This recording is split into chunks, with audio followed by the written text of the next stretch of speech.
Shalom, terpujilah Tuhan Allah, karena kasih-Nya kita ada lagi sampai saat ini. Salam sehat untuk semua. Saudara-saudara yang dikasihi Tuhan, iman adalah dasar, pengharapan, serta bukti dari segala sesuatu yang tidak kita lihat. Tetapi kita sungguh-sungguh percaya dengan sepenuh hati. Melalui iman, membuat kita mengerti bagaimana Allah menciptakan alam semesta serta segala isinya, termasuk gereja adalah bagian di dalamnya. Bacaan Alkitab di saat ini dari Ibrani pasal 11 ayat 22. Karena iman, maka Yusuf menjelang matinya memberitakan tentang keluarnya orang-orang Israel dan memberi pesan tentang tulang belulangnya. Nah, iman yang benar akan menjadikan seseorang lebih bijaksana untuk mengerti dan lebih memahami tentang maksud dan kehendak Allah bagi dunia dan rencana Allah bagi manusia. Dalam perikop ini Yusuf sebagai seorang yang beriman dan bijaksana, ia dapat memahami maksud dan kehendak Allah bagi bangsanya Israel untuk masa yang akan datang. Yusuf tahu bahwa bangsanya akan menjadi bangsa yang besar di masa yang akan datang, dan itu terjadi atas tuntunan Allah.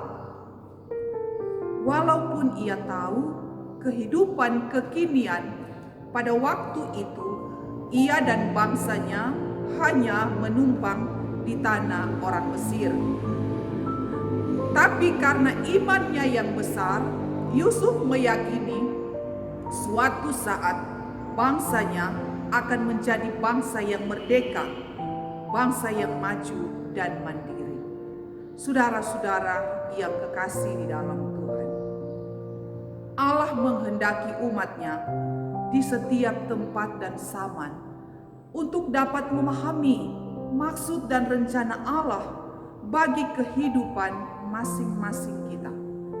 Tapi justru kebalikannya, sebab kita sering tidak dapat memahami rencana Allah bagi dunia dan manusia, termasuk gereja di dalamnya, masa kini maupun masa yang akan datang.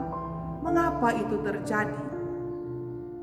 Karena manusia dibutakan dengan kehendak dan keinginannya sendiri, sehingga kehendak Allah bagi kita dan bagi gereja di masa yang akan datang tidak dapat melihatnya.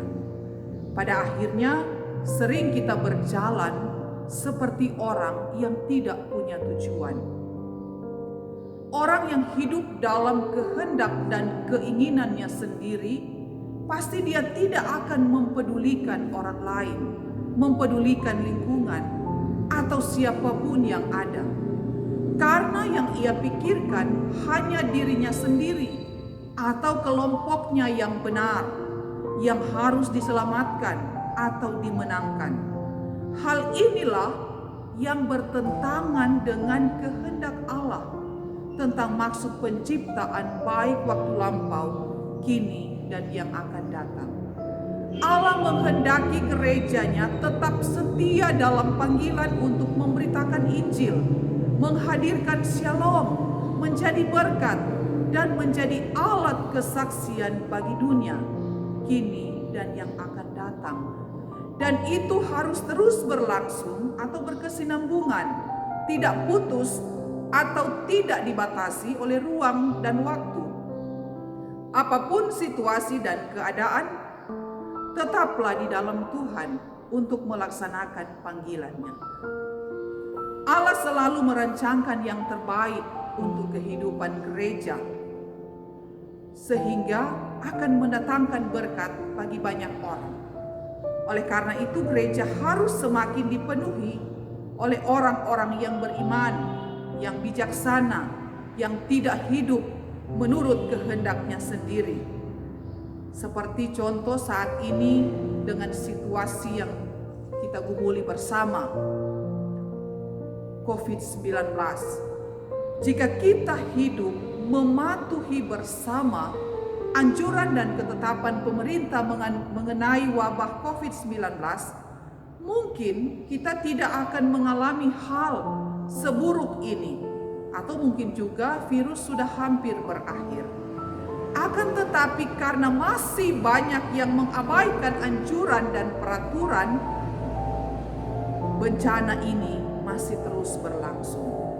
Saudara-saudara yang dikasihi Tuhan, yakinlah dalam pergumulan dan doa bersama, gereja Tuhan akan semakin dipenuhi oleh orang-orang seperti Yusuf yang sungguh beriman dan bijaksana, yang mampu memahami kehendak Allah di dalam Yesus Kristus. Sehingga gereja di dalamnya, gereja Masehi Injili Bolang Mongondo, akan semakin menjadi berkat bagi dunia dan manusia. Terpujilah nama Tuhan. Amin.